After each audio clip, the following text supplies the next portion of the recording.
আসসালামু আলাইকুম ওয়া রাহমাতুল্লাহি ওয়া বারাকাতুহু। আলহামদুলিল্লাহি ওয়াহদা ওয়াসসালাতু ওয়াসসালামু আলা রাসূলিল্লাহ ওয়া সাহবিহি আজমাইন, আম্মা বা'দ। ফাআউযু বিল্লাহি মিনাশ শাইতানির রাজীম। বিসমিল্লাহির রাহমানির রাহিম।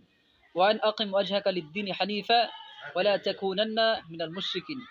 ওয়া ক্বালা রাসূলুল্লাহ সাল্লাল্লাহু আলাইহি ওয়াসাল্লাম, মান তাশাব্বাহা বিকওমিন ফাহুয়া মিনহুম। রাওয়াহু আবু দাউদ। সম্মানিত ফেসবুক এবং ইউটিউব ভিউয়ার্স, আজকে আপনাদের সামনে এসেছি একটি গুরুত্বপূর্ণ আলোচনা নিয়ে। তা হচ্ছে 31st নাইট যা আমরা পালন করি, বা 1 জানুয়ারি নববর্ষ পালন করি। এ প্রসঙ্গে মুসলিম হিসাবে আমাদেরকে এতটুকু জানতে হবে যে ইসলাম ধর্মে আসলে এর বৈধতা আছে কিনা। আল্লাহ সুবহানাহু ওয়া তাআলা এই প্রসঙ্গে সূরাতুল ইউনুস আয়াত নম্বর 105 এর মধ্যে ঘোষণা করছেন, আন আকিম ওয়াজহাক লিদ-দীন হানিফা ওয়া লা তাকুনান্না মিনাল মুশরিকিন।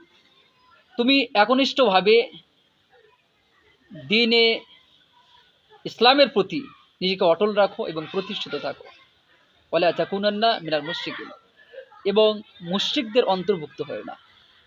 আমরা জানি যে কিছু কালচার আছে, আমরা যে দেশে বসবাস করি সেখানে কিছু বিধর্মী কালচার যা আমাদের মধ্যে ঢুকে গেছে। আমাদেরকে চেষ্টা করতে হবে সেই সমস্ত কালচার থেকে নিজেকে এবং আগামী প্রজন্মকে বাহির করে নিয়ে আসা।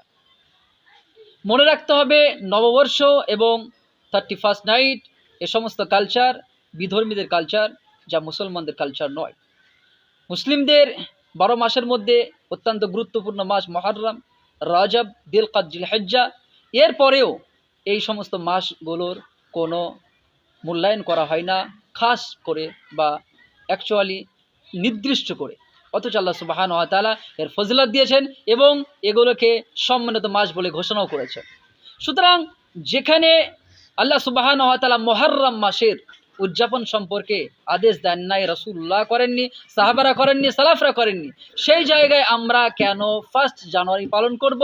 আমরা কেনই বা আমরা নববর্ষ পালন করব?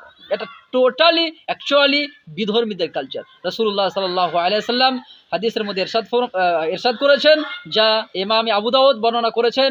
তিনি তার সহিহ আবু দাউদ, সুনানে আবু দাউদের মধ্যে রাসূলুল্লাহ সাল্লাল্লাহু আলাইহি ওয়াসাল্লাম বলেছেন, মান তাশাব্বাহা বিকওমিন ফাহুয়া মিনহুম।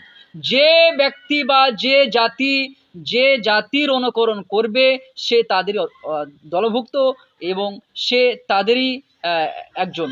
তার মানে যদি আমরা কোনো বিধর্মীদের কালচারকে নিজেদের মধ্যে নিয়ে আসি বা সেই কালচারকে আমরা পালন করি, তাহলে আমরাও তাদেরই দলভুক্ত এবং আমাদের সেই তাদের সাথেই হাসর নাসর হবে। সুতরাং অবশ্যই আমাদেরকে এই সমস্ত বিধর্মী কালচার থেকে আমাদেরকে বিরত থাকতে হবে। আল্লাহ সুবহানাহু ওয়া তাআলা মুসলিম উম্মাহকে এবং আমাদের ভাই বোনদেরকে যেন আল্লাহ তাআলা হেফাজত করেন 31st নাইট থেকে, 1 জানুয়ারি থেকে এবং নববর্ষ থেকে। আল্লাহ সুবহানাহু ওয়া তাআলা সেই তৌফিক এনায়েত করুন। আমিন ওয়া আখির দাওয়ানা আনিল হামদুলিল্লাহি রাব্বিল আলামিন। ওয়াসসালামু আলাইকুম ওয়া রাহমাতুল্লাহি ওয়া বারাকাতুহু।